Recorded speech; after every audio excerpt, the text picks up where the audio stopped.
मित्रों, पौराणिक काल के सबसे बड़े धर्मयुद्ध महाभारत का जब कभी भी जिक्र किया जाता है तो चक्रव्यूह की बातें भी अवश्य ही की जाती है। जी हाँ, वही युद्ध रणनीति व्यूह जिसमें फंसकर अर्जुन और सुभद्रा का पुत्र अभिमन्यु मारा गया था।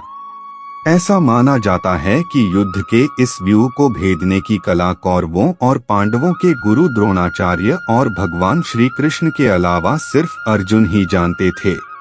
हालांकि ये भी कहा जाता है कि अर्जुन ने अपनी पत्नी सुभद्रा को चक्रव्यूह भेदने की कला बताई थी। उस वक्त सुभद्रा के कोख में अभिमन्यु मौजूद थे और कोख से अभिमन्यु चक्रव्यूह भेदने की कला सीख रहे थे।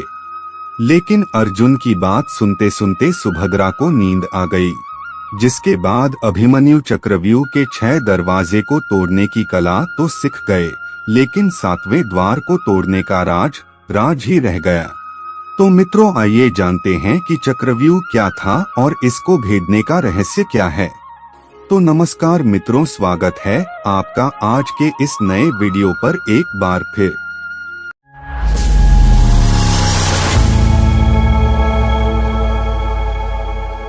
मित्रों, पौराणिक काल में युद्ध के दौरान दुश्मनों पर अपनी जीत सुनिश्चित करने के लिए दोनों पक्ष की सेना क्रौंच, सर्प, गरुड़ और चक्रव्यूह जैसे व्यूह की रचना किया करते थे, जिसमें सबसे ज्यादा घातक व्यूह चक्रव्यूह को माना जाता है।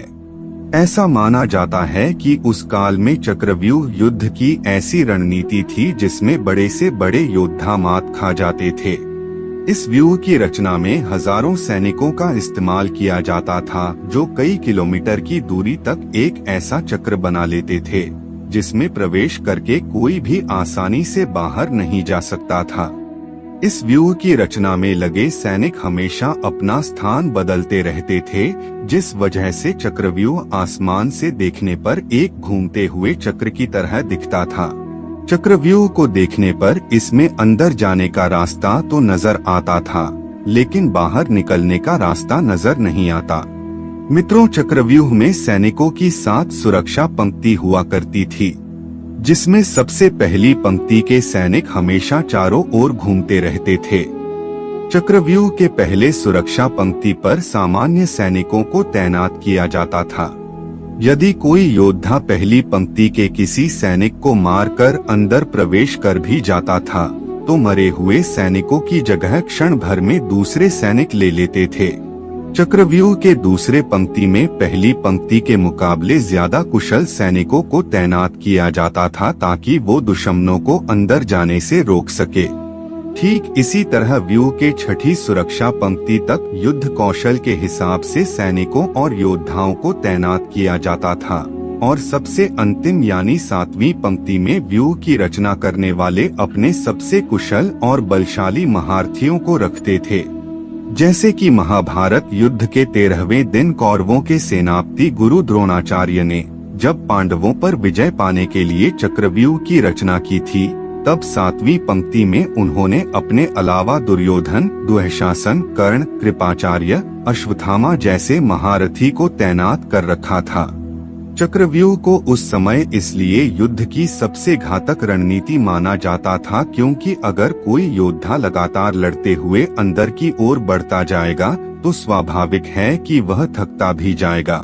जैसे जैसे वो सुरक्षा पंक्तियों को तोड़ता हुआ अंदर बढ़ता जाएगा, वैसे वैसे अंदर के जिन योद्धाओं से उसका सामना होगा वो थके हुए नहीं होंगे। ऊपर से वे पहले वाले योद्धाओं से ज्यादा शक्तिशाली और युद्ध कौशल में ज्यादा निपुण भी होंगे।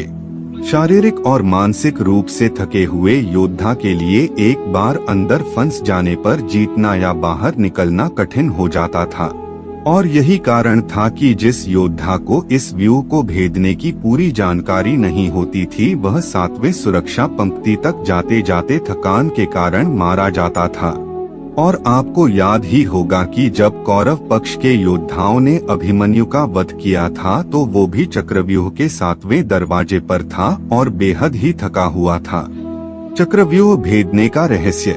मित्रों, धर्म ग्रंथों के अनुसार चक्रव्यूह को वही योद्धा भेद सकता है जो युद्ध नीति के साथ साथ एक कुशल धनुर्धर हो, क्योंकि जब एक कुशल योद्धा चक्रव्यूह में प्रवेश करता है तो वह पहले से ही व्यूह से निकलने का मार्ग प्रशस्त कर लेता है। वह जानता रहता है कि बाहर की ओर योद्धाओं की संख्या कम है, जबकि अंदर के योद्धाओं का घनत्व ज्यादा है। घनत्व को बराबर या कम करने के लिए ये जरूरी होगा कि बाहर की ओर खड़े अधिक से अधिक योद्धाओं को मारा जाए। इसलिए वह व्यूह को घुमाते चलाते रखने के लिए अधिक से अधिक योद्धाओं को अंदर से बाहर धकेलता जाता है। इससे अंदर की तरफ योद्धाओं का घनत्व कम होता जाता है। साथ ही एक कुशल योद्धा को यह भी मालूम होता है कि घूमते हुए चक्रव्यूह में एक खाली स्थान भी आता है जहां से निकला जा सकता है, और इस तरह वह योद्धाओं को मारता हुआ व्यूह से निकल जाता है। हालांकि आज यानी कि इस कलयुग युद्ध की इस नीति का कोई महत्व नहीं रह गया है। तो मित्रों, आज के लिए बस इतना ही। अब हमें इजाजत दें और वीडियो को अंत तक देखने के लिए आपका बहुत बहुत शुक्रिया।